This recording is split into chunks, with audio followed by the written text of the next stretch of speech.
का अंतिम परिणाम क्या निकलेगा? शेतकरी गाय बेचना बंद कर देंगे, क्योंकि अभी वो गाय बेच देते हैं, क्या सोचते हैं, दूध तो देती नहीं। अब उनको पता चलेगा कि भले दूध न दे, मूत्र तो देती है, और 2 लाख रुपए की इनकम मूत्र से होती है, तो दूध से भी ज्यादा कीमती है। तो जब शेतकरी गाय को मूत्र के लिए पाल लेंगे तो गाय बिकना बंद हो जाएगी, और गाय बिकना बंद हुई तो कसाई खाने अपने आप बंद हो जाएंगे, और कसाई खाने बंद हो गए तो 4.5 कोटि गाय इस देश की दर वर्ष बचेगी। तो गाय की संख्या बढ़ेगी तो बैल की संख्या भी बढ़ेगी, और बैल की संख्या बढ़ेगी तो शेतकरी को खेती करने के लिए ट्रैक्टर की गरज नहीं पड़ेगी, और थोड़े दिन के बाद ट्रैक्टर वो चला भी नहीं पाएगा जब डीजल 100 रुपए लीटर हो जाएगा, तो बैल से ही खेती करनी पड़ेगी। और गाय बैल दोनों रहे खेती के लिए तो शेण और मूत्र गाय और बैल दोनों का मिलेगा, और शेण और मूत्र को खत के रूप में उपयोग करें तो रासायनिक खत यूरिया डीएपी की जरूरत नहीं पड़ेगी।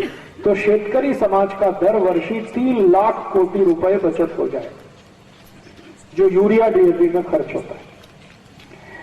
और मेरा ऐसा सपना है कि हरेक शेतकरी गाय के शेण और मूत्र से खेती करे, तो यूरिया डीएपी का जहर खेत में नहीं जाएगा, तो वो जहर हमारे अन्न में भी नहीं आएगा, तो अन्न हमको शुद्ध खाने को मिलेगा, तो बीमारियां हमारी ऐसे ही सब खत्म हो जाए,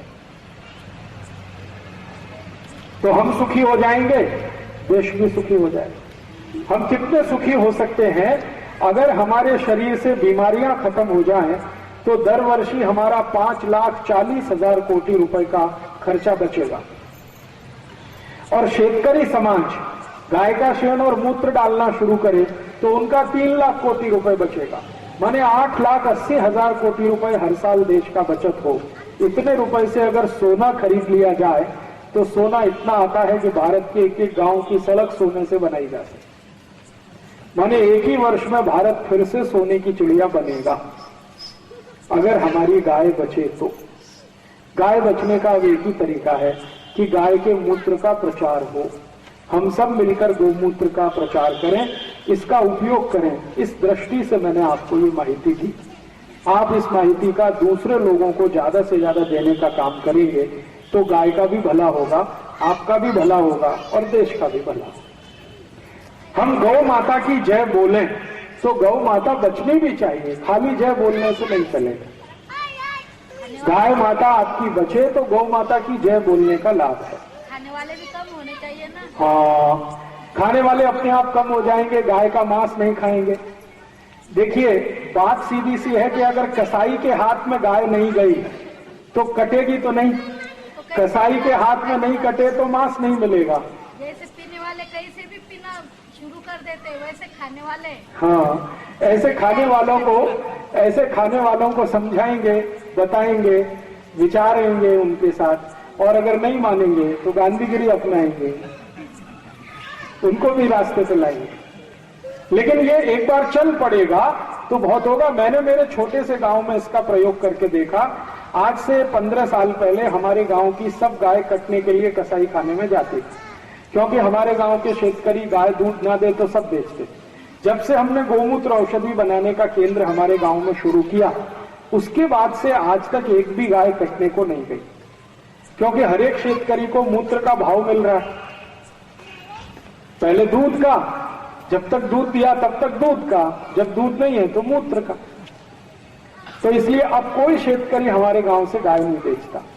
उसकी स्वाभाविक मृत्यु होती है तो गाय हमारे गांव में मरती है, लेकिन कसाई के हाथ अब नहीं जाती। धीरे धीरे ऐसे भारत में छोटे छोटे हजारों गांव हो रहे हैं जहां गाय के मूत्र का सदुपयोग हो रहा है औषधि के रूप में। मेरा आप सबको ये निवेदन है कि आप भी 40 गांव में और इसके आसपास के एरिया में गोमूत्र का, गाय के दूध का इतना प्रचार करें कि यहाँ भी ये काम शुरू हो जाए। और ये शुरू हुआ तो आपका तो भला होगा ही, देश का उससे भी ज्यादा भला होगा। गाय के गोबर से बहुत सारी चीजें बनती हैं, उनमें से एक चीज है जो आप भी बना सकते हैं, बहुत आसान है। गाय के गोबर से मच्छर भगाने वाली अगरबत्ती बनती है। ये जो मच्छर अगरबत्ती आती है ना बाजार में, कछुआ छाप अगरबत्ती, और ये तो सब जहर है। आप ये मत जलाइए, आप गाय का शेण ले आइए और उसको सुखा लीजिए। जब वो सूख जाए तो उसका वो बना लीजिए, क्या कहते हैं, गौरी, वो बना लीजिए और इसको थोड़ा घी डाल के जला दीजिए। तो इसमें से जब धुआं निकलता है सारे मच्छर भाग जाते हैं। और गाय के शेन की गौरी जलाते समय उसके ऊपर थोड़ा सूखे हुए कड़ू नीम के पत्ते डाल दें तो खराब से खराब मच्छर भाग जाते, 15 ही मिनट में भाग जाते। और इसका असर 6 तास रहता है। घर में गाय की गौरी आपने जलाई, थोड़ा उसके ऊपर सूखे कड़ू नीम के पत्ते डाले, 15 मिनट अगर इसका धुआं पूरे घर में भर गया, उसके बाद 6 तास तक दोबारा मच्छर घर में नहीं आते। तो इसका सदुपयोग आप मॉस्किटो रिपेलेंट के रूप में कर सकते हैं। और सरकार को मैंने एक प्रपोजल दिया है बना के कि पूरे देश में दर वर्षी मलेरिया आता है और मलेरिया का कारण है मच्छर, और वो मच्छर है एडीज इजिप्टाई जाति का एक मच्छर है। यही मलेरिया लाने का सहायक है। इसी से डेंगू आता है और इसी से वो आता है चिकनगुनिया। ये तीनों बीमारियां एक ही उससे आती हैं। तो अगर हम गांव-गांव ये अभियान चलाएं कि गाय की शेन उसको सुखाइए, गौरी बनाइए, घी डाल के जलाइए, थोड़ा उस पर कड़ू नीम के पत्ते डाल दीजिए, तो सब गांव में ये प्रचार अगर हो जाए तो एक तो चिकनगुनिया से बच जाएंगे, मलेरिया से बच जाएंगे, क्योंकि एडीज इजिप्टाई मच्छर को भगाने की ताकत इस गाय के शेन से निकले हुए धुएं में, और उसका बहुत अच्छा उपयोग हो सकता है। और अभी एक उपयोग और करने के लिए एक्सपेरिमेंट हो रहा है इस देश में। गाय के शेन में से गैस निकलती है जिसको मीथेन कहते हैं। इस मीथेन गैस से आपकी सब गाड़ियां चल सकती, स्कूटर, मोटरसाइकिल, कार, बस, ट्रक, सब चल सकता है। आपने देखा बहुत बार गाड़ियां एलपीजी से चलती हैं। जो घर में हम गैस जलाते हैं एलपीजी, उसका सिलेंडर कार में लगाएं, कार भी चलती है। तो एलपीजी की जगह गोबर गैस अगर भर दें, जिसको मीथेन गैस कहते हैं, उससे भी गाड़ी चलती है। और वो चला के देखिए, मैंने भी देखी, हमारे कई दोस्तों ने देखी। दिल्ली में आईआईटी में ऐसी 4 गाड़ियां हैं जिनमें गाय के गोबर की गैस रोज भरी जाती है और वो रोज दिल्ली में घूमती है और एक दिन में आराम से 250-300 किलोमीटर चलती है, एक सिलेंडर भरा। तो एक सिलेंडर में लगभग 7 से 8 किलो गैस आती है। गाय के गोबर की जो गैस है वो एलपीजी से थोड़ा जास्ती भारी है। एलपीजी 14 किलो आती है, उसी सिलेंडर में ये 7 किलो तक आती है, लेकिन ये काम उतना ही करती है जितना एलपीजी करती है। आपका एलपीजी का सिलेंडर 5 लोगों के परिवार के भोजन को लगभग 1 महीने तक बना सकता है। 7 किलो गाय के शेन से निकला हुआ गैस भी 5 लोगों का भोजन 1 महीने तक बना सकता है। तो गाय के शेन से गैस निकाल के सिलेंडर में भर के अगर बड़ा बिजनेस इस देश में शुरू कर दिया जाए तो एक भी गाय कत्ल खाने में कटने के लिए नहीं जाए। मूत्र से औषधि बनाए और शेन से गैस बनाए, दोनों का देश के लिए सदुपयोग होता है। लेकिन इसमें रुकावट कहां है? रुकावट एक ही जगह है, इसका प्रचार कम है। और इसका प्रचार कोई टीवी नहीं। मैं बहुत टीवी चैनल के पास गया कि आप इसका प्रचार करो, तो वो कहते हैं पैसा कौन देगा हमको गोमूत्र का प्रचार करने का, या गाय के शेन का प्रचार करें तो पैसे कौन देने वाला, गाय तो देने वाली नहीं है। तो इसलिए उनको इसका प्रचार करने में कुछ इंटरेस्ट नहीं है। तो मैंने सोचा इसका एक ही तरीका है, walk walk walk and talk talk talk. गांव गांव जाएं, लोगों को बताएं, समझाएं, वो अपनी चिकित्सा भी करें, प्रचार भी करें। तो इसलिए मैंने भी आपको थोड़ी जानकारी गोबर, गोमूत्र, गाय के दूध के बारे में दी है। आप इसका खुद अपने जीवन में उपयोग करके देखें और दूसरों को इसके बारे में ज्यादा से ज्यादा प्रचार करना शुरू करें, तो बहुत अच्छे परिणाम 2-3 साल के बाद इस देश में निकलेंगे। मैंने सोचा है कि मेरे गांव में अगर ऐसा हो सकता है तो किसी भी गांव में हो सकता है। मेरा गांव तो बहुत छोटा है, 2000 की लोक संख्या का गांव है उत्तर प्रदेश में। वहां अगर गाय कटने से बच सकती है तो 40 गांव में भी हो सकता है और पूरे देश में हर जगह हो सकता है। बस एक बार इसका कायदे से प्रचार करने की जरूरत है। तो मैंने पिछले 5-6 साल गोमूत्र पर, गाय के दूध पर, गाय के तूप पर जितने एक्सपेरिमेंट किए, गाय के तूप के मेरे कम से कम 25-30 एक्सपेरिमेंट है। जितना पुराना गाय का तूप है उतनी अच्छी औषधि है वो। अगर कभी आपको 2 साल पुराना, 3 साल पुराना, 5 साल पुराना, 10 साल पुराना गाय का तूप मिले, किसी भी भाव में आप मुझे दे दीजिए, मैं खरीदने को तैयार हूं। अगर 20 साल पुराना किसी के पास गाय का तूप हो तो सोने के भाव में मैं उसे खरीदने को तैयार हूं, मिले मुझे, क्योंकि ये इतनी अच्छी औषध है, कैंसर जैसे रोग में अद्भुत परिणाम देती है। 20 साल पुराना गाय का तूप कैंसर की बीमारी को जड़ से खत्म करने की ताकत रखता है। ये सिर्फ गाय का तूप ही रखता है, मशी का नहीं। तो इसलिए गाय का तूप, गाय का दूध, गाय का शेन, गाय का मूत्र, ये सबका ज्यादा से ज्यादा देश में उपयोग हो, सदुपयोग हो, प्रचार हो। इस दृष्टि से एक छोटी पुस्तक हमने बनाई, उसका नाम है गोमूत्र चिकित्सा, पंचगव्य चिकित्सा। वो यहाँ स्टॉल पे है। मेरी विनती है कि आप उसे जरूर लीजिए और उसको पढ़िए। पढ़ने के बाद दूसरों को दीजिए, वो पढ़ें, फिर तीसरे को दीजिए, वो पढ़ें, फिर चौथे को दीजिए। इस तरह से घर घर घर घर उसका अगर प्रचार हो जाए तो बहुत बड़ा उद्देश्य देश का, हमारे समाज का इसमें से हल होगा। चिकित्सा तो होगी ही, लेकिन उससे ज्यादा बड़ा उद्देश्य है गाय कटना बंद हो जाए, कसाई खाने बंद हो जाए, गाय बिकना बंद हो जाए। वो हमारे लिए बहुत अभिष्ट है। और अगर गाय कटना बंद हुई तो दर वर्ष ही देश का 15 से 20 हजार कोटि रुपए सीधे लाभ होता है, सीधा सीधा। तो इस दृष्टि से मैंने कुछ कहा, आपने सुना, मैं आपका आभारी। अब अगर आज का जो कुछ मैंने बोला इसमें कोई शंका हो, समाधान हो तो अभी पूछिए, क्योंकि कल मैं बिल्कुल अलग विषय पर बात करूंगा। अभी जितना मैंने कहा उसमें कोई शंका हो, समाधान हो, प्रश्न हो, जरूर पूछिए। तुलसी के पत्ते खाए तो चलेंगे? चलेगा, लेकिन तुलसी के पत्ते का ध्यान ये रखिए कि दांत से चबाना नहीं कभी भी, क्योंकि उसमें बहुत अधिक मात्रा में पारा होता है। दांत से चबाएंगे तो दांत कमजोर पड़ जाएंगे। इसलिए तुलसी के पत्ते खाना है तो चूसते रहिए और थोड़ी देर चूसते चूसते उसको निगल जाए, अंदर जाने दीजिए। और नहीं तो तुलसी का रस पत्ते का सबसे अच्छा। केले में कापूर कितना डालना? केले में कापूर बहुत मामूली, एक कापूर जिसको आप पूजा में उपयोग करते हैं उसके 4-5 हिस्से कर दीजिए, एक हिस्सा एक केले, बहुत मामूली, बारीक एकदम। 15 वर्ष की छोकरी है जी, तो दिखता नहीं। दिखता नहीं, जन्म से? हाँ, जन्म। हाँ, तो आप मुझे कल उसको दिखाइए। यहाँ नहीं है वो, कहाँ है? उन्हीं को है। तो मेरा फोन नंबर और पता उनको दे दीजिए, वो मुझे संपर्क करें। एक बार मैं देख लूं तो फिर बता सकता। और कोई प्रश्न पूछे? जी। 7-8 वर्ष की लड़की है, उनको ये रात के टाइम लगने के ध्यान नहीं रहता है। हाँ, जिनको भी बच्चों को ये शिकायत है, अक्सर बच्चों को ये शिकायत होती है कि रात में बिस्तर में लघवी कर देते हैं, तो इसकी सबसे अच्छी औषध है खारिक। खारिक देखा? खजूर, खजूर को दूध में डालिए, 1 गिलास दूध में 3-4 खजूर डालिए, इसको उबालिए, दूध को उबाल के ठंडा करिए, फिर बच्चों को कहिए कि वो जो खजूर है उसको चबा के खाएं और उसी दूध को पी लें रात को सोते समय। तो अगर 15-20 दिन सतत आपने कर दिया तो बच्चों को लघवी रात में होना बंद हो जाए, बिस्तर पे होना बंद हो जाए। जी, दोनों में से जो मिले, खजूर मिले तो खजूर खाइए, खारिक मिले तो खारिक खाइए, और खजूर और खारिक ना मिले तो छुआरा, छुआरा समझते?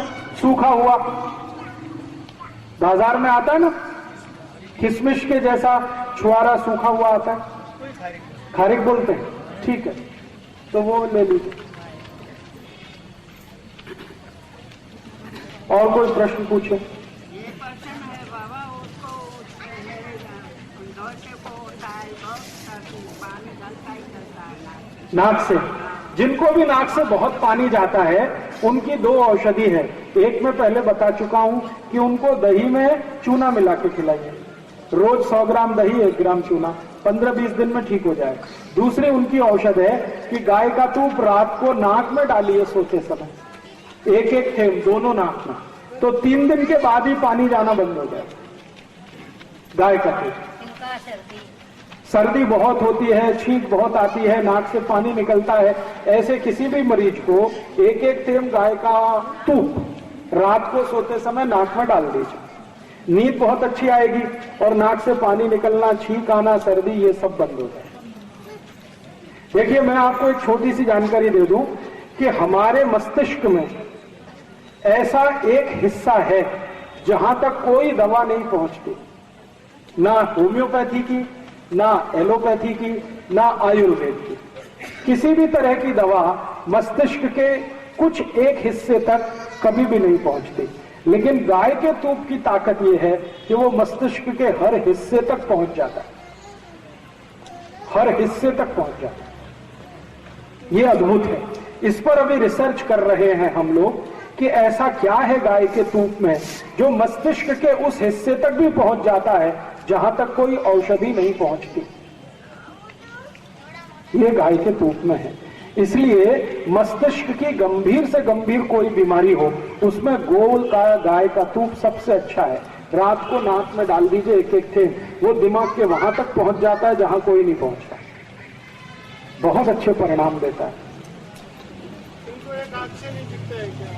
आपको जिस आंख से नहीं दिखता है उसमें रोज गाय के मूत्र का एक एक थेम डालिए, 3-4 महीने सतत डालिए, फिर मुझे बताइए।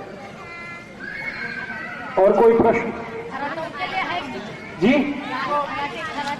खर्राटे, हाँ यस, जो रात को सोते समय बहुत खर्राटे भरते हैं उनकी भी यही औषध है कि उनको गाय का तूप एक एक थेम नाक में के बाद खर्राटे बंद हो जाते। एक ही दिन लगेगा, दूसरे दिन से खर्राटे आएंगे ही नहीं।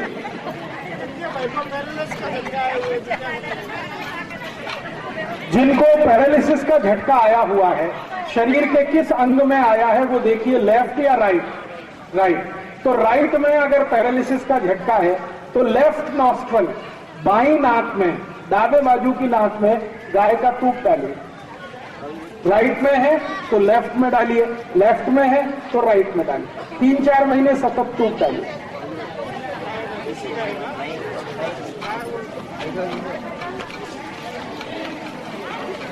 होने वाला है, कल परसों होने वाला है।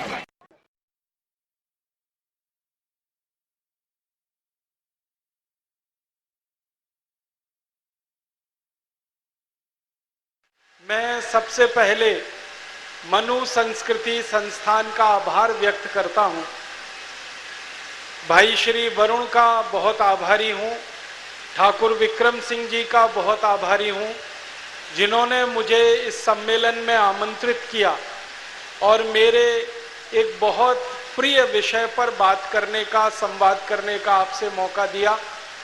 भारत देश में सन 1857 की जो क्रांति हुई थी, इस क्रांति के विषय में पिछले कई वर्षों से मैं कुछ दस्तावेज एकत्रित करता रहा हूं, उनका अभ्यास करता रहा हूं, आज भी कर रहा हूं, और ये जानने और समझने की कोशिश करता रहा हूं कि 1857 की जो क्रांति हुई थी वो क्यों हुई थी, कैसे हुई थी, उसके परिणाम कहाँ तक गए थे, और उस क्रांति ने हमारे देश में ऐसा क्या उथल पुथल मचाया जो अंग्रेजों को भारत छोड़कर चला जाना पड़ा, जबकि अंग्रेजों की इच्छा बिल्कुल नहीं थी भारत को छोड़ने की। और दुनिया के 71 से ज़्यादा देशों में जिन अंग्रेजों का साम्राज्य चलता था, जिन देशों के साम्राज्य के बारे में कहा जाता था कि अंग्रेजों का साम्राज्य का सूरज कभी डूबता नहीं है, एक देश में सूरज डूबता है तो दूसरे देश में उग जाता है, ऐसे अंग्रेज जिन्होंने बहुत गहराई से जड़ें जमाई थी हमारे देश में, आखिर 1857 की क्रांति के बाद क्यों इस देश से जाने के लिए मजबूर हो गए? ये सब कुछ गंभीर प्रश्न हैं जिनको मैं आपके साथ मिलकर आज के इस व्याख्यान के माध्यम से समझने की कोशिश करूंगा। और जो भी थोड़े बहुत दस्तावेज मैंने देखे हैं अंग्रेजों की संसद की लाइब्रेरी में, हाउस ऑफ कॉमन्स में, हाउस ऑफ लॉर्ड्स की लाइब्रेरी में, भारत के जो आर्काइव्स हैं, जो यहाँ के अभिलेखागार हैं, वहाँ पर जो दस्तावेज रखे हैं, अन्य कई पुस्तकालय हैं हमारे देश के, वहाँ पर जो 1857 के बारे में दस्तावेज रखे हैं, उनके कुछ संदर्भ आज के इस व्याख्यान में देने की कोशिश करूँगा।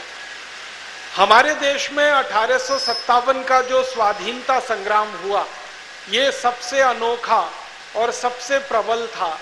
और इसकी शुरुआत कहाँ से हुई? तो सारे भारत के इतिहासकार और अंग्रेजी इतिहासकार भी इस बात को अब मानते हैं कि 1857 के स्वाधीनता संग्राम की शुरुआत 29 मार्च 1857 को हुई। 29 मार्च 1857 को हमारे भारत देश में बंगाल का जो सबसे बड़ा नगर है कलकत्ता, आज जिसको हम कोलकाता कहते हैं, उसके पास में बैरकपुर नाम की एक छावनी हुआ करती थी अंग्रेजों की, जहां पर अंग्रेजों की सेना रहा करती थी। उस बैरकपुर छावनी में भारत के एक बहुत बड़े क्रांतिवीर श्री मंगल पांडे काम किया करते थे। मंगल पांडे अंग्रेजों की सेना में भर्ती हो गए थे एक सिपाही के रूप में और सेना के कार्य में लगे हुए थे। उन्हीं मंगल पांडे ने 29 मार्च 1857 को क्रांति की शुरुआत कर दी थी। शुरुआत कैसे हुई? हमारे भारत में सन 1856 से अंग्रेजों की सरकार ने कुछ ऐसे कारतूस बनाकर इस्तेमाल करना शुरू किया था जिन कारतूसों में गाय और सूअर की चर्बी लगाई जाती थी। हमारे भारत देश में अंग्रेजों की सेना जो कारतूस इस्तेमाल किया करती थी, उन कारतूसों में गाय और सूअर की चर्बी का तेल निकालकर लगाया जाता था और भारत के सैनिक जो अंग्रेजी सेना में नौकरी किया करते थे, उनको वो कारतूस मुंह से खोलने के लिए मजबूर होना पड़ता था। पुराने समय में जो कारतूस बना करते थे बंदूक में चलाने के लिए, उन कारतूसों के ऊपर एक टोपी लगी रहती थी। उस टोपी को खोलकर कारतूस को बंदूक में डाला जाता था, फिर उसको चलाया जाता था। वो जो टोपी लगाई जाती थी कारतूस की, उस टोपी को आसानी से लगाया जा सके और आसानी से निकाला जा सके, उसके लिए चिकनाई की जरूरत पड़ती थी, तेल की जरूरत पड़ती थी। और 1856 के आसपास सबसे सस्ती चिकनाई जो भारत में मिलती थी, सबसे सस्ती और सबसे आसानी से जो चिकनाई भारत में मिलती थी, वो गाय के मांस में से निकाला हुआ तेल होता था, सूअर के मांस में से निकाला हुआ तेल होता था। 1 किलो चिकनाई गाय के मांस में से निकाली हुई 4 आने में मिल जाया करती थी। 4 आने किलो, 4 आना आप समझते हैं 16 आने का 1 रुपया हुआ करता था। उस 16 आने के रुपए का 4 आना हिस्सा, तो 4 आने में 1 किलो चिकनाई मिल जाती थी, गाय के मांस में से निकाली गई, और लगभग 4 आने में ही मिल जाती थी सूअर के मांस में से निकाली हुई। अंग्रेजों की सरकार इन चिकनाइयों का इस्तेमाल कारतूस की टोपी को लगाने में और वो टोपी मुंह से खोली जाए तो आसानी से निकल जाए, इसके लिए प्रयोग किया करती थी। अंग्रेजों ने जब ये कारतूस इस्तेमाल करना शुरू किया तो भारत के जो सैनिक अंग्रेजों की सेना में नौकरी किया करते थे, उनको इस बात पर बहुत आपत्ति हुई और कई सैनिकों ने अपना विरोध दर्ज कराया अंग्रेजी शासकों के सामने, अंग्रेजी सेना के बड़े अधिकारियों के सामने। दुर्भाग्य ये हुआ कि जब भी भारतीय सैनिकों ने ये विरोध दर्ज कराया कि हमको गाय की चर्बी के कारतूस मुंह से खोलने पड़ते हैं, तो अंग्रेजों के जो फौजी अफसर हुआ करते थे, उन्होंने इस शिकायत पर कोई ध्यान नहीं दिया और इन्होंने इसको कोई महत्व भी नहीं दिया। कारण क्या था? कारण यह था कि अंग्रेज खुद गाय का मांस खाते थे और अंग्रेजी सेना का एक बड़ा हिस्सा प्रतिदिन गाय का मांस खाया करता था। अंग्रेजी सेना के बहुत बड़े हिस्से में सूअर का भी मांस खाया जाता था। आप जानते हैं अंग्रेज आए थे यूरोप के इलाके से, और यूरोप के इलाके में गाय का मांस खाना सामान्य बात है, सूअर का मांस खाना और भी सामान्य बात है। 2 ही तरह के मांस पूरे यूरोप और अमेरिका में खाए जाते हैं। एक मांस को बीफ कहते हैं अंग्रेजी में, बीफ माने गाय का मांस, और एक मांस को पोर्क कहते हैं, पोर्क माने सूअर का मांस। तो बीफ और पोर्क खाने वाले अंग्रेज थे, गाय का भी मांस खाते थे, सूअर का भी मांस खाते थे। उनके लिए ये कोई महत्व की बात नहीं थी कि गाय का मांस और सूअर का मांस किसी कारतूस में लगा दिया जाए और उस कारतूस को मुंह से खोलना पड़े। उनके लिए तो ये सामान्य बात थी, क्योंकि वो खाया करते थे। लेकिन भारत के जो सैनिक थे, भारत के जो नागरिक थे और अंग्रेजी सेना में काम करते थे, उनके लिए ये बहुत आपत्तिजनक था। जो हिंदू थे और भारतीय थे उनके लिए ये आपत्तिजनक था कि गाय का मांस कारतूस पे लगाया जा रहा है, और जो मुसलमान थे और भारतीय थे उनके लिए ये आपत्तिजनक था कि सुअर का मांस लगाया जा रहा है। इसलिए भारत के सैनिकों ने यह सवाल उठाना शुरू किया सन 1856 से, लेकिन अंग्रेजों के किसी भी अधिकारी ने इस पर ध्यान नहीं दिया। जिन भारतीय सैनिकों ने आपत्ति उठाई थी इन कारतूसों के सवाल पर, उनमें से एक भारतीय सैनिक थे अमर शहीद मंगल पांडे, जिनका नाम हम बड़े आदर से और सम्मान से लेते हैं। उन्होंने 29 मार्च सन 1857 को भरी परेड के मैदान में अंग्रेज अधिकारी से सीधे एक सवाल पूछा। परेड हो रही थी बैरकपुर की छावनी में, सवेरे का समय था, करीब 9 बजे के आसपास का। सारे भारतीय सैनिक लाइन से खड़े हुए थे परेड के लिए। उसी समय एक अंग्रेज अधिकारी आया, उसका नाम था मेजर ह्यूसन। उस ह्यूसन नाम के अंग्रेज अधिकारी को अमर शहीद मंगल पांडे ने सीधे एक प्रश्न किया कि क्या हमको अंग्रेज सरकार की तरफ से जो कारतूस दिए जा रहे हैं उसमें गाय की चर्बी लगी हुई है?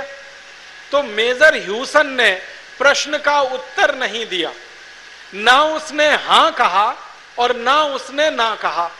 अमर शहीद मंगल पांडे ने फिर अपना सवाल दोहराया कि क्या हमें जो कारतूस दिए जा रहे हैं उसमें गाय और सुअर की चर्बी लगाई गई है?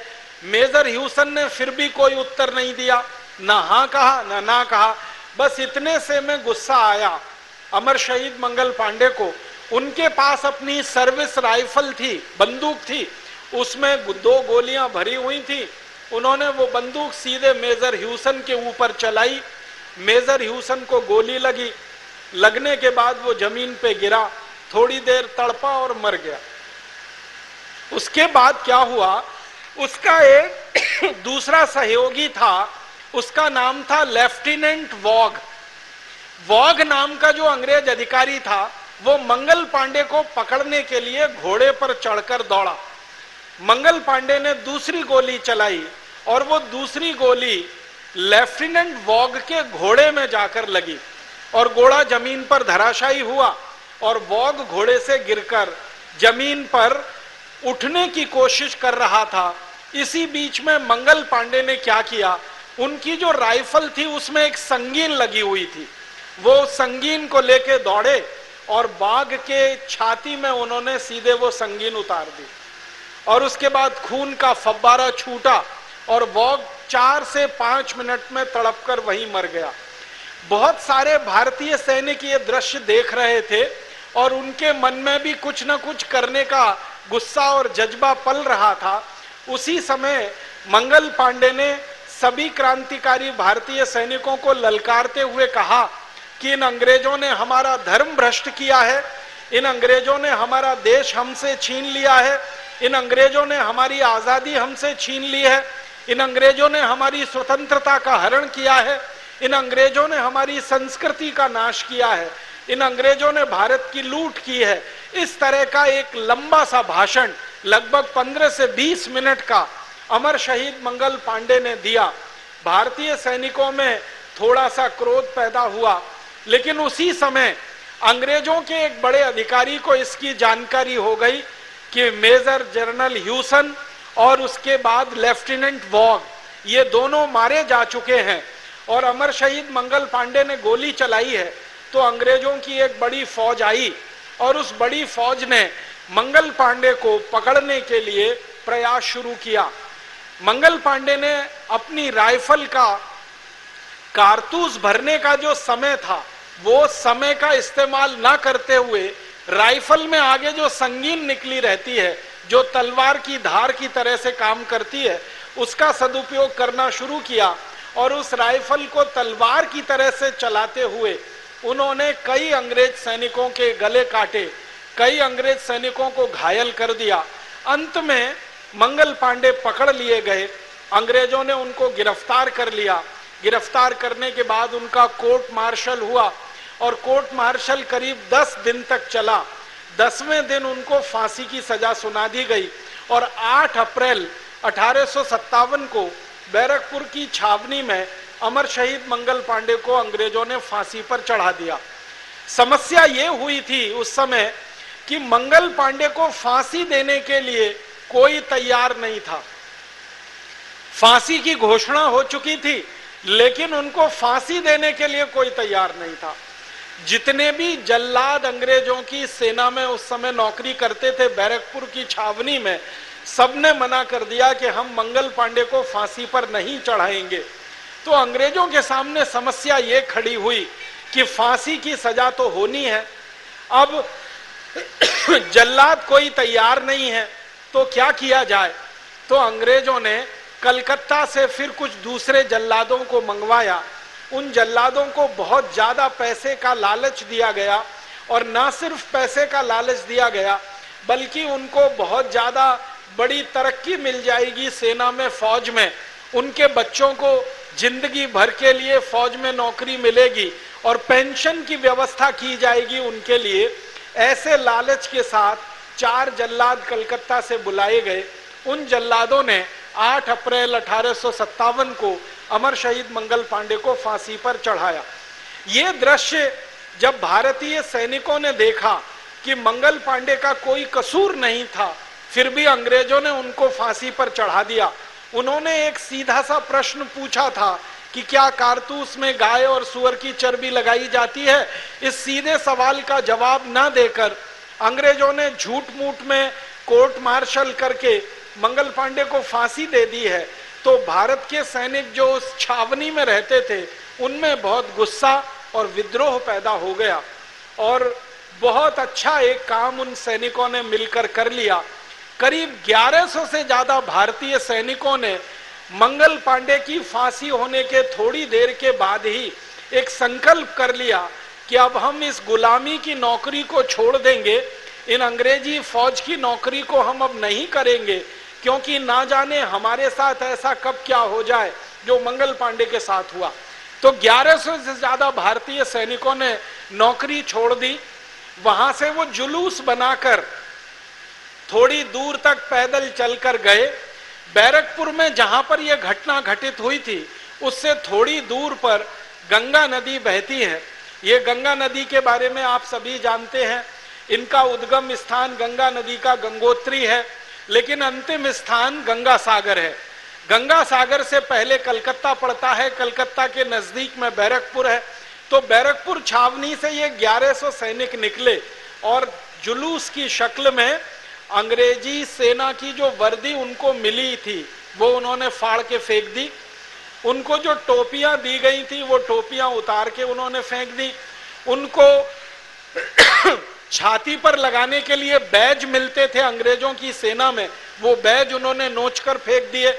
अपनी साधारण भारतीय पोशाकों में वो तैयार होकर गंगा नदी के किनारे गए और सभी ने गंगा जल अपनी अंजुली में भरा, और अंजुली में गंगा जल भर के उन्होंने एक संकल्प किया कि जिन अंग्रेजों ने भारत की गाय को काटा है, जिन अंग्रेजों ने भारत में हिंदू मुसलमानों के बीच में वैमनस्य बढ़ाया है, जिन अंग्रेजों ने आजादी को भारत का समाप्त कर दिया है, सभ्यता संस्कृति का नाश किया है, इन अंग्रेजों को अब हम भारत में रहने नहीं देंगे और इन अंग्रेजों को भारत से भगाकर ही दम लेंगे।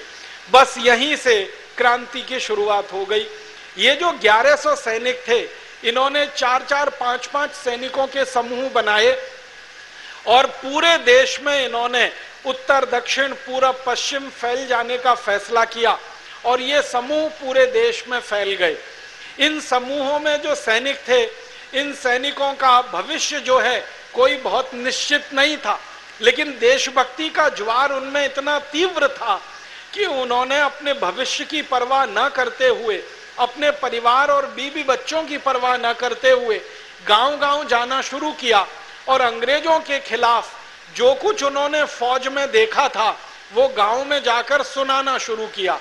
अंग्रेज कैसे गाय काटते हैं और गाय का मांस किस तरह से खाया जाता है, अंग्रेज कैसे सुअर काटते हैं और सुअरों का मांस किस तरह से खाते हैं, फिर किस तरह से भारतीय सैनिकों का अपमान करते हैं, भारतीय धर्म और संस्कृति का कैसे मजाक उड़ाते हैं, भारत के लोगों की जो मान्यताएं हैं उन पर कैसे फिक्रे कसते हैं, ये सब बातें इन सैनिक समूहों ने गांव-गांव जाकर कहना जब शुरू किया तो धीरे धीरे गांव में ऐसा माहौल बनने लगा, शहरों में ऐसा माहौल बनने लगा कि अंग्रेजों के खिलाफ कोई बड़ी बगावत हो जाए। एक तरफ ये सैनिक थे जो सेना की नौकरी छोड़कर अंग्रेजों के खिलाफ गांव-गांव घूम रहे थे, दूसरी तरफ हमारे इस देश के एक महान तपस्वी संत परम पूजनीय महर्षि दयानंद थे, जिन्होंने भारत के साधारण से लोगों के बीच में जाकर अंग्रेजों के खिलाफ एक बड़ा माहौल बनाना उस समय शुरू किया हुआ था। ये जो सैनिक थे जो सेना छोड़कर भारत में आजादी की लड़ाई के लिए लग गए थे, ये पूर्वी भारत और दक्षिण भारत में ज्यादा घूम रहे थे। परम पूजनीय महर्षि दयानंद और उनके जो सहयोगी थे वो उत्तर भारत में काफी बड़े पैमाने पर प्रचार प्रसार में लगे हुए थे। उनके बहुत सारे साधु संत सन्यासी फकीर इस पूरे उत्तर भारत में गांव-गांव घूमकर अंग्रेजों के खिलाफ माहौल बनाने में और अंग्रेजों के खिलाफ कोई संगठन खड़ा करने में लगे हुए थे। दोनों का संगम हो गया। सेना में काम करने वाले भारतीय सैनिक और समाज में काम करने वाले परम पूजनीय महर्षि दयानंद के तैयार किए हुए सैनिक, ये दोनों जब मिले तो इसमें से विस्फोट हो गया। और ये विस्फोट हुआ इसी मेरठ की पवित्र भूमि पर जहां हम बैठे हैं। जब उत्तर भारत के महर्षि दयानंद सरस्वती के सहयोगी और उनके शिक्षित और दीक्षित शिष्यों ने और दक्षिण भारत पूर्वी भारत से आए हुए इन सैनिकों ने एक दूसरे के संवादों से, एक दूसरे की बातों से मन में जब बड़े संकल्प कर लिए तो उस संकल्प का पहला प्रादुर्भाव इस मेरठ की भूमि पर हुआ 10 मई 1857 को। हुआ क्या था, मेरठ में एक घटना घटित हुई थी। आप जानते हैं बैरकपुर जैसे बड़ी छावनी थी, वैसे ही मेरठ भी अंग्रेजों की सबसे बड़ी छावनी थी उत्तर भारत में। उत्तर भारत में अंग्रेजों की दो ही सबसे बड़ी छावनियां हुआ करती थी, एक तो अंबाला जिसको आज अंबाला कैंट कहा जाता है, और दूसरा था ये मेरठ।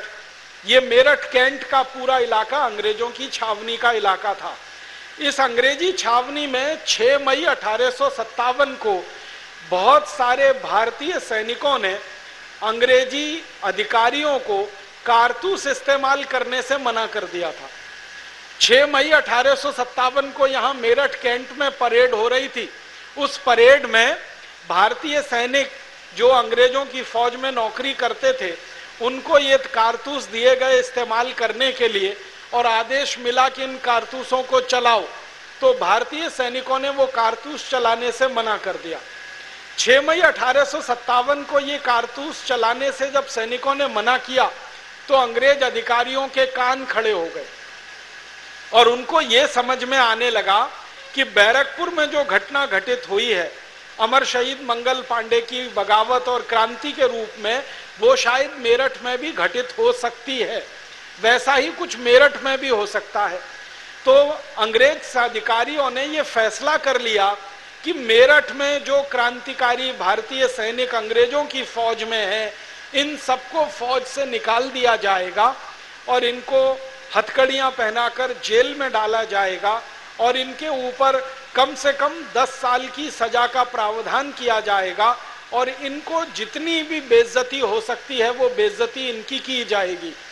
6 मई 1857 को अंग्रेजों ने ये तय कर लिया और 9 मई 1857 को सवेरे करीब 9 साढ़े 9 बजे मेरठ कैंट में 90 से ज्यादा भारतीय सैनिकों को फौज में से निकालने का आदेश सुना दिया गया, क्योंकि वो 90 सैनिक थे जिन्होंने ये कारतूस इस्तेमाल करने से मना कर दिया था। फिर उसके बाद अंग्रेजी अधिकारियों ने ये घोषणा कर दी कि इन सभी सैनिकों को हथकड़ियां पहना दी जाएं, इनके कपड़े उतारे जाएं, इनकी टोपियां उतारी जाएं, इनके बैज छीन लिए जाएं और इनको हाथ को पीछे बांधकर इनकी नंगे शरीर से परेड निकाली जाए। भारतीय सैनिकों का ये अपमान बहुत ज्यादा उन्होंने 9 मई को कर दिया। सभी सैनिकों के कपड़े उतार लिए, उनके हाथ पीछे बांध दिए, हाथों में हथकड़ियां, पैर में बेड़ियां और उनका परेड मैदान में जुलूस निकलवा दिया। तो जो दूसरे भारतीय सैनिक इस घटना को देख रहे थे, उनके मन में बहुत गुस्सा पैदा हुआ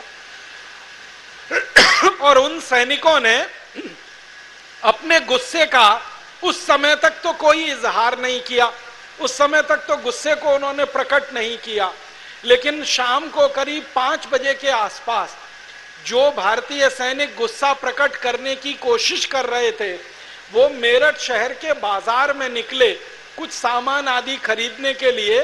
तो बाजार में कई महिलाओं ने उनके ऊपर बहुत कठोर टिप्पणियां कर दी।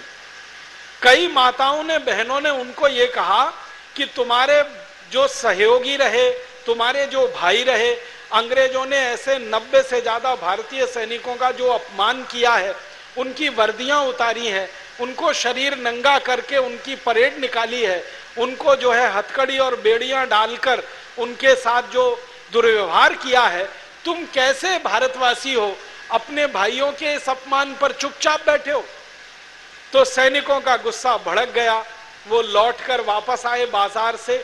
आपात एक मीटिंग उन्होंने बुलाई और उस मीटिंग में ये तय कर लिया कि कल सवेरे 10 बजे, 10 मई को सवेरे 10 बजे, ये घटना है 9 मई की, उन्होंने संकल्प किया कि अगले दिन सवेरे 10 बजे हम कुछ ऐसा बड़ा काम करेंगे जिससे अंग्रेज भी कांपेंगे और अंग्रेजों की सरकार के कान खड़े हो जाएंगे। अगले दिन सवेरे 10 मई को संयोग से रविवार का दिन था और रविवार के दिन आप सभी जानते हैं अंग्रेजों की सरकार के जो अंग्रेजी सैनिक थे वो चर्च जाया करते थे और चर्च जाना उनके लिए बहुत जरूरी बना दिया गया था। हमारे देश में एक अंग्रेज अधिकारी हुआ करता था, उसका नाम था वेलेजली। उसने 1798 में ईस्ट इंडिया कंपनी की नौकरी करने वाले हर अंग्रेज सैनिक के लिए यह कानून बना दिया था कि रविवार के दिन उन्हें चर्च जाना बहुत जरूरी है। अगर वो चर्च नहीं जाएंगे तो उनको प्रमोशन नहीं मिलेगा, उनकी तनख्वाह में कटौती की जा सकती है, उनकी सुविधाएं घटाई जा सकती हैं। तो सभी अंग्रेज तनख्वाह के लालच में, प्रमोशन के लालच में या थोड़ा डर कर चर्च जाया करते थे हर रविवार को। और ये वेलेजली नाम का ही अंग्रेज अधिकारी था जिसने रविवार की छुट्टी कराई थी पूरे भारत देश में, जो दुर्भाग्य से आजादी के 63 साल के बाद आज भी चल रही है। रविवार का दिन छुट्टी का दिन होगा क्योंकि उस दिन चर्च जाना है और ये छुट्टी पहले की गई थी अंग्रेज अधिकारियों के लिए, बाद में ये छुट्टी कर दी गई भारतीय सैनिकों के लिए और भारतीय सैनिकों के साथ भारतीय नागरिकों के लिए जो अंग्रेजी ईस्ट इंडिया कंपनी में काम किया करते थे। तो 10 मई को रविवार था, सारे अंग्रेज सैनिक रविवार के दिन यहाँ मेरठ के चर्च में गए हुए थे। वो चर्च की बिल्डिंग अभी भी टूटी फूटी यहाँ आप देख सकते हैं जो कैंट एरिया में है।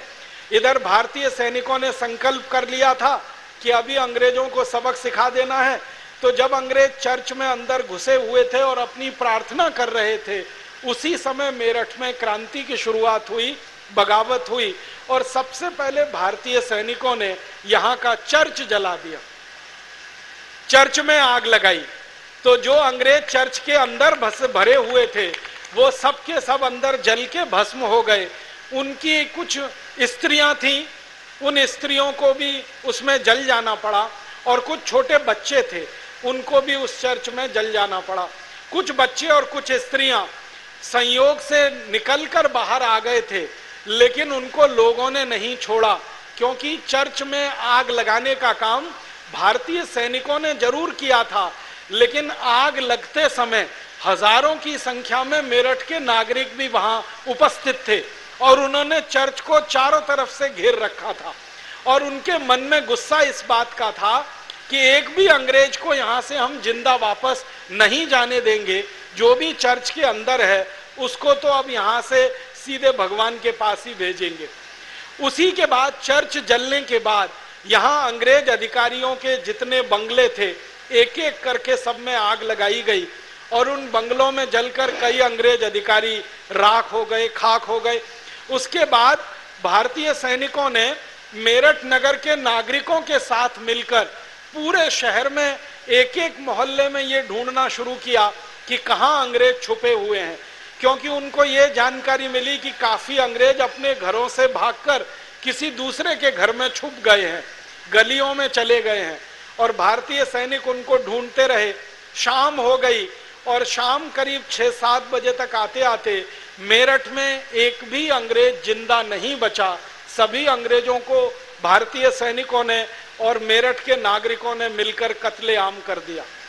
आपको ये जानकर बहुत आश्चर्य लगेगा, बहुत हैरानी होगी कि सैनिकों के पास तो बंदूकें थी, सैनिकों के पास तो संगीनें थी, तलवारें थी, उनसे वो अंग्रेजी सैनिकों के सामने लड़ाई लड़ रहे थे। लेकिन मेरठ के जो नागरिक थे उनके हाथ में क्या था? उनके हाथ में तो बंदूक नहीं थी, उनके हाथ में तो तलवार नहीं थी। तो अंग्रेजों के जो दस्तावेज हैं वो बताते हैं कि मेरठ के नागरिकों के हाथ में फसल काटने वाला हंसिया था, जिससे फसल काटी जाती है। गेहूं की फसल हम काटते हैं, धान की फसल काटते हैं, वो हंसिया था लोगों के हाथ में। और उस हंसियों को लेकर माताएं बहनें सड़क पर और भाई भी सड़क पर घूम रहे थे, और जहां कोई अंग्रेज मिलता था गर्दन उसकी हंसिये से काटते थे। सैनिकों के पास तो बंदूकें थी, तलवारें थी चलाने के लिए, लेकिन साधारण नागरिकों के हाथ में तो हंसिया था। कुछ साधारण नागरिकों के बारे में अंग्रेज दस्तावेज बताते हैं, अंग्रेजी दस्तावेज, कि उनके हाथ में खुरपी थी, खुरपा था, हंसिया था। ऐसी चीजों को लेकर ये सारे नागरिक इकट्ठे हुए थे। और सबसे ज्यादा आश्चर्य में डालने वाली जो बात है वो ये कि अंग्रेज इतिहासकारों ने जब इन नागरिकों के बारे में जानकारी लेने की कोशिश की तो पता चला कि मेरठ के आसपास के लगभग 40 से ज्यादा गांवों के लोग इकट्ठे हुए थे अंग्रेजों से बदला लेने के लिए। इन 40 गांवों की पूरी सूची है, हाउस ऑफ कॉमन्स की लाइब्रेरी में रखी हुई है। ये सब गांव मेरठ के आसपास के गांव हैं। कुछ गांव हैं जो मेरठ से मुजफ्फरनगर के बीच में हैं, और कुछ गांव हैं जो मेरठ से मोदी नगर के बीच में है। इन 40 गांवों के नागरिकों की संख्या हजारों में थी, जिन्होंने अंग्रेजों को यहां से कत्लेआम करा दिया। उसके बाद रात हो गई, एक भी अंग्रेज जिंदा नहीं बचा। तो भारतीय सैनिकों ने तय कर लिया कि अब क्या करना है। तो अब उन्होंने कहा दिल्ली चलना है, और दिल्ली चलकर अंग्रेजों का जो मुख्य केंद्र है उस पर कब्जा करना है। तो लगभग 2000 भारतीय सैनिक, उनके साथ कुछ भारतीय नागरिक जो सामान्य नागरिक थे, गांव से इकट्ठे होकर आए थे, इन लोगों ने घोड़ों की और कुछ खच्चरों की व्यवस्था की, और उन पर बैठकर ये सारे सैनिक रातों रात दिल्ली के लिए निकल गए। सवेरा होते होते ये दिल्ली पहुंच गए। 11 मई को 1857 के साल में दिल्ली में 2000 मेरठ के सैनिक जो भारतीय सैनिक थे और 1500 से ज्यादा लोग जो गांव के सामान्य नागरिक थे, इन्होंने दिल्ली में प्रवेश किया। दिल्ली में उस समय बहादुर शाह जफर की सेना के कई सैनिक थे जो अंग्रेजों से लड़ाई लड़ने की कसमसाहट तो रखते थे, लेकिन उनका जो बादशाह था, राजा बहादुर शाह जफर, वो लड़ने को तैयार नहीं था। बहादुर शाह जफर कभी भी अंग्रेजों से लड़ने को तैयार नहीं हुआ। हमेशा उसके मन में ये दुविधा रही कि मैं अंग्रेजों से लड़ूं या अंग्रेजों से मित्रता करूं, अंग्रेजों से लड़ने में फायदा है या मित्रता करने में फायदा है। और दूसरा उसका दुर्भाग्य ये था कि उसके आसपास के जो सहयोगी थे वो हमेशा बहादुर शाह जफर को ये समझाया करते थे कि अंग्रेजों से दोस्ती करने में ही फायदा है, लड़ने में कोई फायदा नहीं।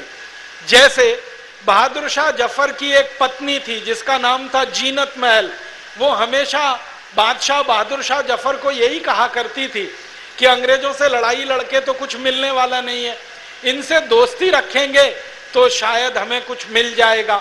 तो क्या मिल जाएगा? जीनत महल का एक लड़का था जो बहादुर शाह जफर से पैदा हुआ था। जीनत महल चाहती थी कि बहादुर शाह जफर के मरने के बाद ये उसका लड़का यहाँ का बादशाह बने और उसके नाम से पूरी बादशाहत चले। जीनत महल के मन में ये जो छोटा सा स्वार्थ था, इस स्वार्थ के चलते उसने कभी भी राजा बहादुर शाह को अंग्रेजों से लड़ने नहीं दिया। लेकिन राजा बहादुर शाह की जो सेना थी वो अंग्रेजों से लड़ना चाहती थी। सेना में जो सैनिक थे वो अंग्रेजों के पूरी तरह से खिलाफ थे। तो हुआ ये कि जब मेरठ के सैनिक वहां पहुंचे और इन्होंने बहादुर शाह जफर के महल में जाकर ये जानकारी दी।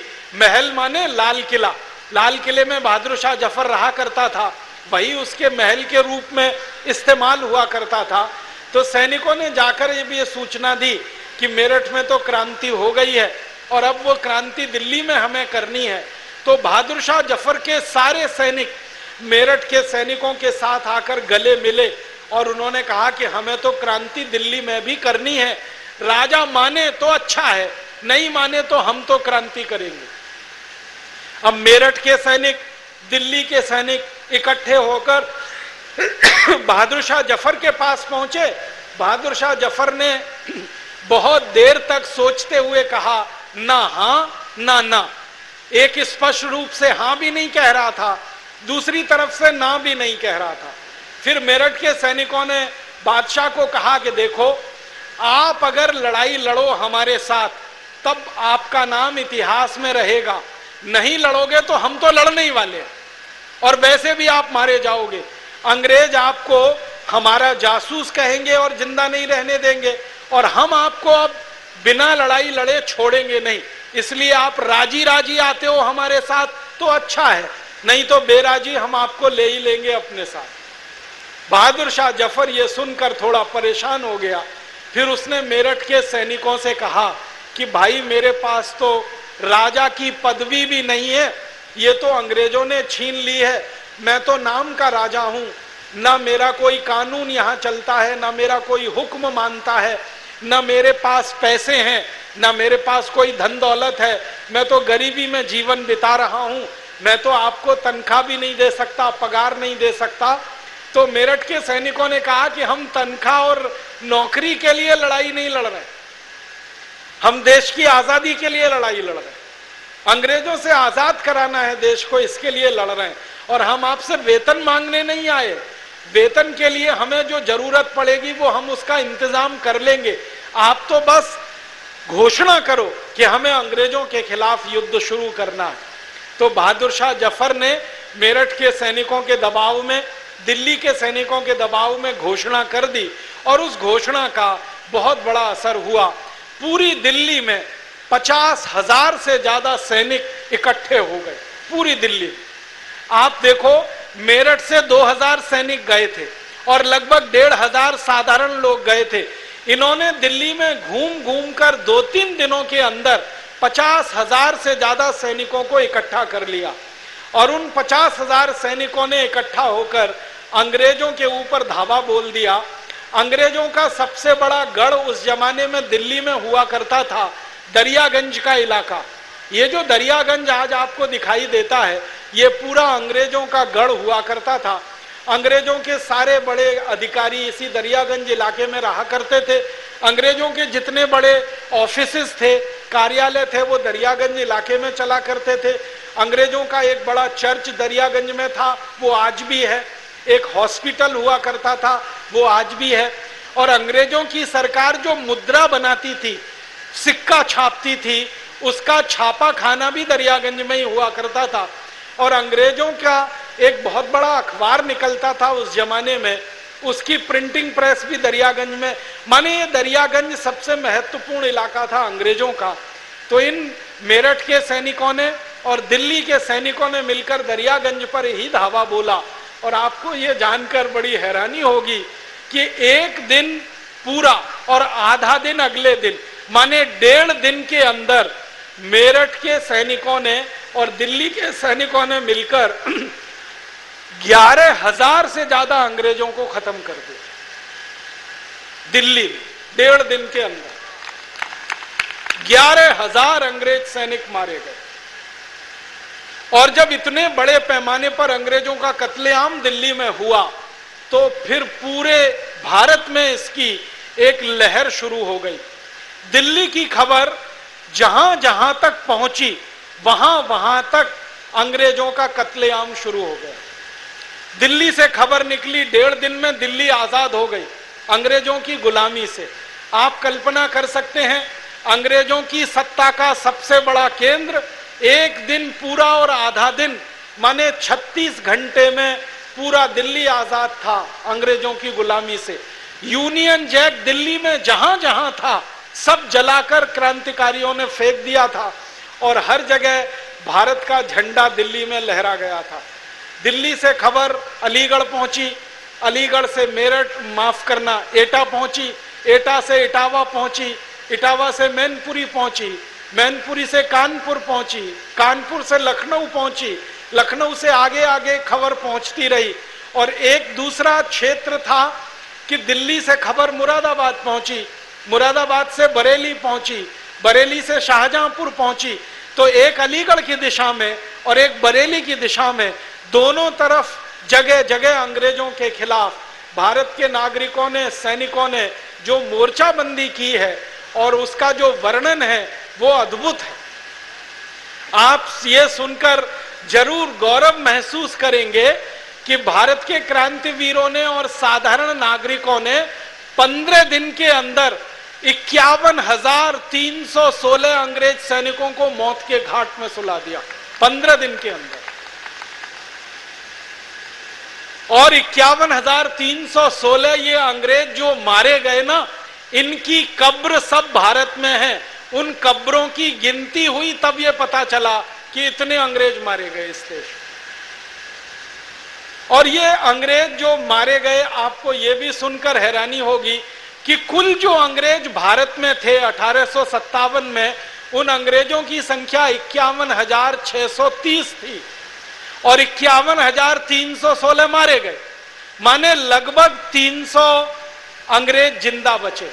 और जो जिंदा बचे उनकी जो डायरियां उन्होंने लिखी हैं, जो अंग्रेज जिंदा बच गए 1857 की क्रांति में, वो पढ़ें तो हंसी आती है। अंग्रेजों ने लिखा कि हम इसलिए जिंदा बच गए कि हमने अपने शरीर पर कोयले की राख मल ली थी और हम काले दिखने लगे थे, इसलिए भारतवासियों ने हमको छोड़ दिया और ये समझकर छोड़ दिया कि ये तो अपने ही व्यक्ति हैं, क्योंकि शरीर पर कालिख पोती हुई थी। कई अंग्रेजों ने अपनी डायरियों में लिखा है कि हम इसलिए जिंदा बच गए कि हमने फकीरों का वेश धारण कर लिया। और हमारे देश में कहा जाता है फकीरों को मारना नहीं, तो वो इसलिए जिंदा हो गए कि बच गए कि फकीरों का वेश धारण किया। कुछ अंग्रेजों ने अपनी डायरियों में लिखा है कि वो इसलिए जिंदा बच गए कि उन्होंने साधु संत का चोला ओढ़ लिया।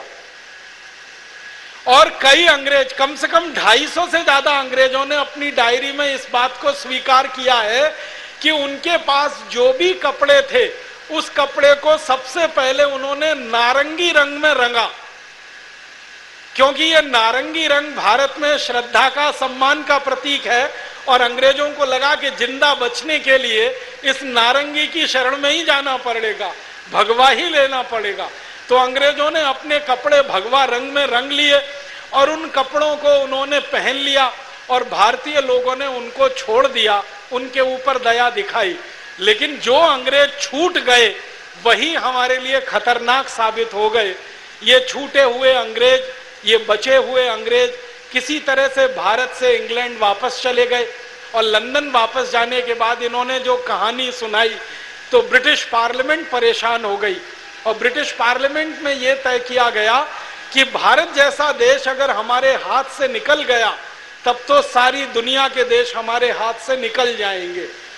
ब्रिटिश पार्लियामेंट में सबसे महत्वपूर्ण जो बहस हुई भारत के बारे में, वो 1857 1 सितंबर के दिन हुई। 1 सितंबर 1857 को ब्रिटिश पार्लियामेंट के हाउस ऑफ कॉमन्स और हाउस ऑफ लॉर्ड्स दोनों की संयुक्त बैठक हुई। लोकसभा और राज्यसभा की संयुक्त बैठक हुई। इस संयुक्त बैठक में सबसे बड़ा प्रश्न था कि भारत आजाद हुआ तो क्या होगा, भारत हमारे हाथों से निकल गया तो क्या होगा। सारे अंग्रेज अधिकारियों का एक मत से यह कहना था कि अगर भारत हमारे हाथ से निकल गया तो दुनिया के 70 देश हमारे हाथ से निकल जाएंगे, क्योंकि ये भारत के रास्ते पे ही चल पड़ेंगे और भारत के तरीके से ही अपने यहाँ बगावत करके, क्रांति करके आजादी हासिल करेंगे। इसलिए भारत को वापस अपने कब्जे में लाना है, भारत को फिर से गुलाम बनाना है, भारत पर फिर से अंग्रेजों का शासन स्थापित कराना है, इसके लिए कुछ किया जाए। तो ब्रिटिश पार्लियामेंट ने, अंग्रेजों की संसद ने एक स्वर से तय किया कि दोबारा से बहुत बड़ी सेना फिर भारत में भेजी जाए और उस सेना की ताकत से भारत को फिर गुलाम बनाने के काम में लगा जाए। उसी समय में संयोग कुछ ऐसा हुआ कि अंग्रेजों का एक बड़ा युद्ध चीन के साथ होने वाला था, और अंग्रेजों का जो युद्ध चीन के साथ होने वाला था, उस युद्ध में अंग्रेजों ने चीन को हराने के लिए बहुत बड़ी सेना तैयार कराई हुई थी। वो पूरी सेना उन्होंने भारत के लिए रवाना कर दी। और एक दूसरा संयोग उस समय यह भी हुआ कि अंग्रेजों की ईरान के साथ एक बड़ी लड़ाई उसी समय खत्म हुई थी, जिस लड़ाई में ईरान हार गया था, अंग्रेज जीत गए थे और अंग्रेजों ने ईरान पर वैसे ही कब्जा कर लिया था जैसे भारत पर कब्जा किया हुआ था। तो ईरान में जो अंग्रेजी फौज थी और चीन के लिए जो फौज उन्होंने तैयार की हुई थी, इन दोनों फौजों को भारत में भेजने का फैसला किया गया। लेकिन जब संसद में यह बात आई कि भारत में ये अंग्रेजी फौज अगर जाएगी तो इसकी कुल संख्या कितनी हो सकती है, तो ईरान से आने वाली अंग्रेज फौज और चीन के खिलाफ लड़ने वाली अंग्रेज फौज, दोनों की संख्या जोड़ी गई तो कुल मिलाकर 64,000 के आसपास वो संख्या निकल रही थी। तो ब्रिटिश पार्लियामेंट में बहस इस बात की हो रही थी कि ये 64,000 अंग्रेज सैनिक आखिर भारत में जाकर कितनी देर लड़ेंगे, क्योंकि 51,316 अंग्रेजों को तो भारतवासियों ने 15 दिन में ही खत्म कर दिया था। तो अंग्रेजों की चिंता इस बात की थी कि हमारे ये 64,000 के आसपास सैनिक हैं, ये कितने दिन लड़ पाएंगे, कितना मुकाबला कर पाएंगे। तो एक अंग्रेज अधिकारी हुआ करता था उस समय ब्रिटिश पार्लियामेंट में, वो मेंबर ऑफ पार्लियामेंट था, उसका नाम था विलियम विल्बरफोर्स। उसने एक सुझाव दिया और वो सुझाव हमारे लिए बहुत तकलीफ का कारण बन गया। विल्बरफोर्स ने ब्रिटिश पार्लियामेंट में कहा कि हमारे अंग्रेज सैनिक कभी भी भारत को दोबारा जीत नहीं पाएंगे। इसको आपको ध्यान से सुनने की जरूरत है। विल्बरफोर्स कह रहा है ब्रिटिश पार्लियामेंट में कि हमारे अंग्रेज सैनिक कभी भी भारत को दोबारा जीत नहीं पाएंगे। क्यों? तो वो कहता है कि भारत का एक सैनिक 10 अंग्रेजों को मार के गिरा देता है। भारत का एक सैनिक 10 अंग्रेज सैनिकों पे भारी पड़ता है।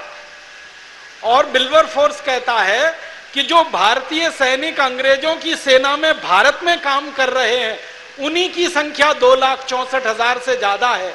अगर वो ही लड़ गए इन अंग्रेजों से तो ये तो काम तमाम इनका 2-3 दिन में ही हो जाएगा। तो क्या करें, कोई और योजना बताओ। तो विल्बरफोर्स कहता है कि एक योजना है कि भारत में कुछ राजा महाराजा ऐसे हैं जो अंग्रेजों से वफादारी कर सकते हैं। कई ऐसे भारत के राजा महाराजा हैं जो अंग्रेजों से दोस्ती कर सकते हैं। कई ऐसे राजा महाराजा हैं जो अंग्रेजों के सहयोगी बन सकते हैं। इन राजा महाराजाओं से मदद ली जाए और इनसे सैनिक लिए जाएं, उनके साथ अंग्रेज सैनिक मिले और तब भारत पर दोबारा हमला किया जाए। तो ब्रिटिश पार्लियामेंट में लिस्ट बनाई गई कि बताओ कौन कौन से राजा महाराजा हैं भारत में जो अंग्रेजों की मदद कर सकते हैं, जो अंग्रेजों से सहयोग कर सकते हैं, जो अंग्रेजों से दोस्ती कर सकते हैं और भारत के अपने ही नागरिकों के खिलाफ लड़ सकते हैं। मुझे बहुत अफसोस है और बहुत दुख है ये कहते हुए कि जब ब्रिटिश पार्लियामेंट में सूची बनना शुरू हुआ तो जो ब्रिटिश अधिकारी भारत में नौकरी करके वापस गए थे, आप तो जानते हैं ईस्ट इंडिया कंपनी तो भारत में 1750 से बंगाल में काबिज हो चुकी थी और 1750 से 1857 करीब करीब 105-6 साल में जो अंग्रेजों ने यहाँ नौकरी की थी, ये अंग्रेज यहाँ से वापस गए थे। इन अंग्रेजों को पूछा जाने लगा कि तुम बताओ कौन राजा है जो भारत की बहुत मदद कर सकता है, कौन ऐसा सामंत है, कौन ऐसा जागीरदार है, कौन ऐसा ताल्लुकेदार है जो भारत में भारतीयों के खिलाफ लड़े और अंग्रेजों की मदद करे। तो सबसे पहला नाम जो ब्रिटिश पार्लियामेंट में आया, बहुत शर्म आती है मुझे वो नाम लेने के लिए, वो नाम था जीवाजी राव सिंधिया। अंग्रेजों की संसद में सारे अंग्रेज सांसदों ने एक स्वर से ये कहा कि भारत में हमें सबसे अच्छा कोई मित्र मिल सकता है तो वो जीवाजी राव सिंधिया है। जीवाजी राव सिंधिया का मतलब आप जानते हैं, माधवराव सिंधिया के परिवार के लोग, विजया राजे सिंधिया के परिवार के लोग, वसुंधरा राजे सिंधिया के परिवार के लोग, ये सिंधिया परिवार अंग्रेजों का सबसे वफादार परिवार इस देश में रहा है। और अंग्रेजों की संसद में इनका नाम आया कि ये हमारी सबसे ज्यादा मदद करेंगे। तो अंग्रेजों की संसद ने तय किया कि जीवाजी राव सिंधिया को पत्र लिखा जाए अंग्रेजी सरकार की तरफ से। तो जीवाजी राव सिंधिया को पत्र लिखा गया। फिर पूछा गया कि दूसरा कौन राजा है भारत का जो मदद करेगा अंग्रेजों की। तो दूसरा नाम आया, वो बहुत शर्मनाक है। वो नाम भी पटियाला के जो महाराजा हुआ करते थे, कैप्टन अमरिंदर सिंह का नाम आप सभी जानते हैं, जो पंजाब में बहुत लंबे समय तक मुख्यमंत्री रहे। इनके खानदान का नाम आया कि ये जो पटियाला का राजघराना है ये अंग्रेजों की सबसे ज्यादा मदद करेगा। फिर तीसरा नाम आया वो निजाम हैदराबाद का। आप जानते हैं हैदराबाद रियासत थी और वो रियासत सालार जंग नाम के एक व्यक्ति के कंट्रोल में थी जिसको निजाम हैदराबाद कहा जाता था। तो निजाम हैदराबाद का तीसरा नाम आया कि ये भी अंग्रेजों की मदद कर सकते हैं। चौथा नाम आया जींद का एक महाराजा हुआ करता था। पांचवा नाम आया नाभा नाम की एक रियासत थी पंजाब में, वहां का एक राजा हुआ करता था। छठवां नाम आया वो त्रावणकोर की रियासत के राजा का आया।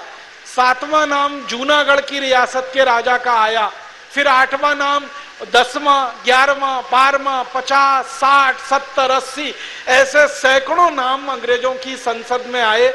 और अंग्रेजों ने ये मान लिया और तय कर लिया कि इन राजाओं की मदद से हम भारत पर दोबारा कब्जा करेंगे। क्योंकि अंग्रेजों के पास तो सैनिक थे नहीं जो लड़ते, 64,000 कुल सैनिक उनके पास थे और उन सैनिकों का क्या हाल होता वो अंग्रेजों को अंदाजा था।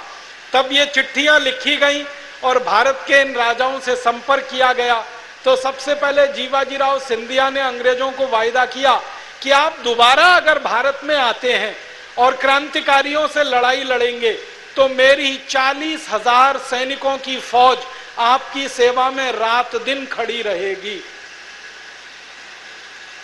और ना सिर्फ 40,000 सैनिकों की फौज अंग्रेजों की सेवा में खड़ी रहेगी, बल्कि जीवाजी राव सिंधिया ने कहा कि 1 करोड़ से ज्यादा स्वर्ण मुद्राएं अंग्रेजों को मैं भेंट करूंगा अगर अंग्रेज वापस भारत में आएंगे तो 1 करोड़ स्वर्ण मुद्राएं और 40,000 सैनिकों का वायदा जीवाजी राव सिंधिया ने अंग्रेजों से किया।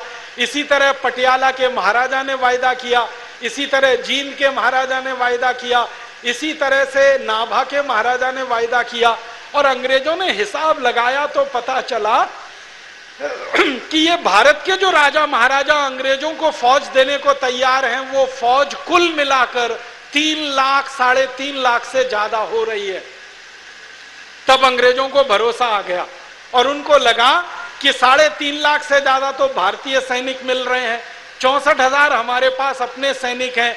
उनका गणित उन्होंने बिठाया और फिर अपनी सेना को भारत के लिए रवाना किया।